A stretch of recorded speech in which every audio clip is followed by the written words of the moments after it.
been to Janesville in 10 years. This is it's so good to be back in Janesville, Wisconsin. I did a show in Janesville, Wisconsin 10 years ago, and after the show, I was 21 years old. I did the show, and after the show, this beautiful woman came up to me, and she was super hot. She was like 40, right? And she was like a cougar, and she said, why don't we go back to my place and have a drink?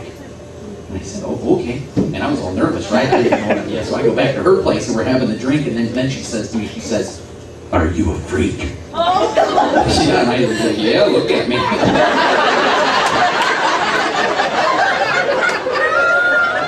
So then she's like, I want you to tie me up. Oh man, I was nervous. I had never tied up a woman before, right? So I start tying her up real good, and that's the problem. You're not allowed to tie them up real good, I found out. She couldn't move or nothing. Now I got this woman naked, right? She's all tied up. I got all my clothes on. I don't know what to do. I'm looking at her. She's looking at me. I go, what next? And she goes, honey, do what comes natural. Oh man, I'm from Detroit. I took her TV and left.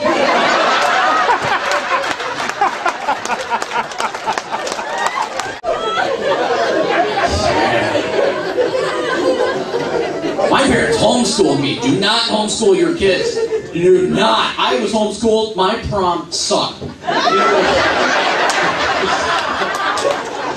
My mom was my teacher, my guidance counselor. She called me into the office my senior year, the dining room, and we were sitting there. She said, what do you want to do when you graduate? I said, I want to go to college. She put on a USC sweatshirt and homeschooled me for 4 more freaking years. We're never getting out of this trailer, are we? Wasn't even a double wide, it was 2 singles the long way. My dad loved to bowl, he would just for us. I speak French. We were in Montreal working, which came in, was kind of handy. They speak French up there. I don't really use French in the States. I go to like Taco Bell's and mess with them. Like I was in Dubuque, Iowa last weekend because my career's on fire. Here I am at the Taco Bell. They're like, welcome to Taco Bell.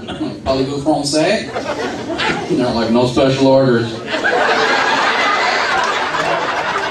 I did it at the Taco Bell today in Janesville. Totally different answer. I think I got the stoner. He's like, welcome to Taco Bell. Parlez-vous français? Yeah, 419, pull ahead.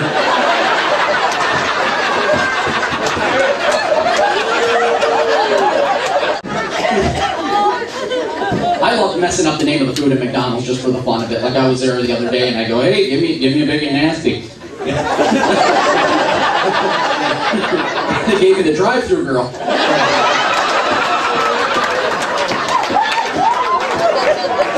Pretty sure they supersized her butt. We couldn't fit her through the window. Drove in here, we got kind of lost. We went on Wisconsin 11 and back in the woods and the cornfield. And you ever fall asleep driving? That's scary. I did that. I would doze off for a quick second, the next thing you know, I'm going head on into a tree. And like, I swerve, right? Another tree, shit, I swerve again, tree, slammed on the brakes and it turned out to be the air freshener.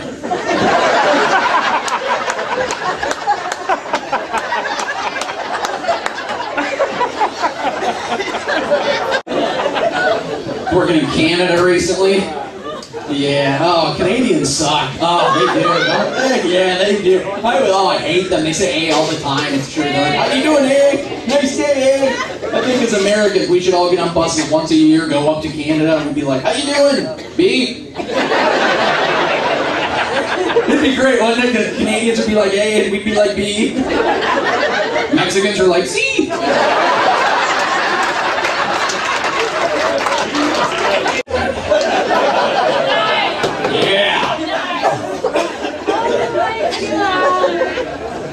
I hate going to the gym because when you're out of shape at the gym, they want you to get on a cardio one day and weights the next day. And when you lift weights and you're not strong or anything, you get this big muscle guy wants you to be his protege. I get this one muscle guy following me around the gym everywhere now. And that's all he ever says. He's right up on my face. He's constantly on a roid rage. He's got just red face all the time. Face popping out of his neck. He's just mad all the time. And he's like, push it! Push it! The other day I was at the gym just sitting there, not even working out. He's like, push! I go, one guy per stall!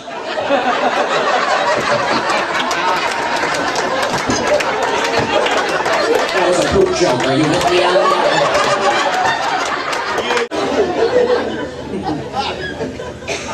I went to go visit my grandpa. He lives in Chicago on the way over here. It was yesterday. And we were driving around. He loves to drive. And we were in his car. And he came up to a red light and he went through it. And I thought, well, maybe it was like yellow. I wasn't paying attention. And then we came up to another red, like hard red, right through it. Yeah, he's 87. I go, hey, Gramps, you just ran 2 red lights. And he goes, oh, man, I'm driving?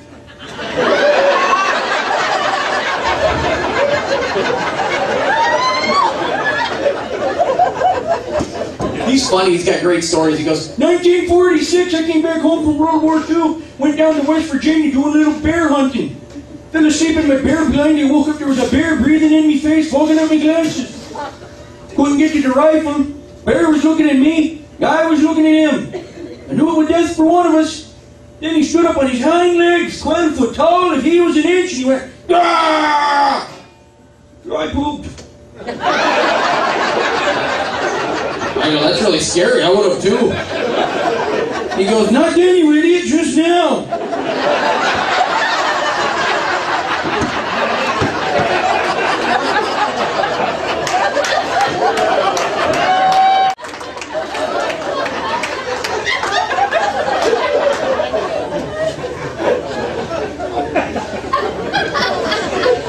Did a Northern Wisconsin casino once. Yeah, I did a show up there once, Northern Wisconsin, one of the casinos, one of the Indian casinos.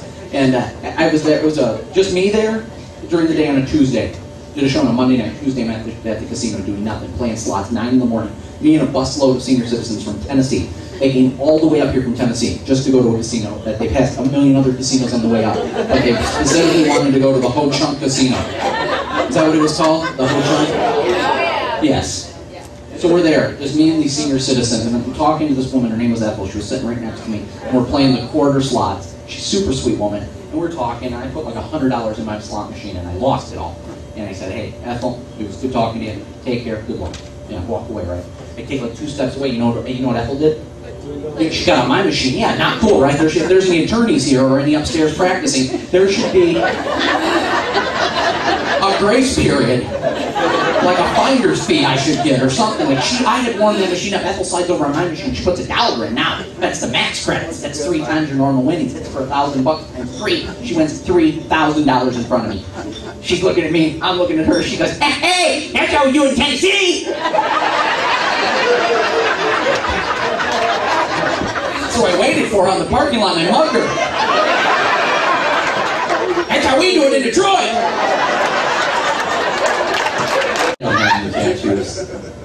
I don't know about getting Chinese writing or Japanese writing back there over your butt, but especially Chinese writing. Don't do that, ladies, because you're laying there like you're getting that and for the older crowd, the tramp stamp is the tattoo right above your butt.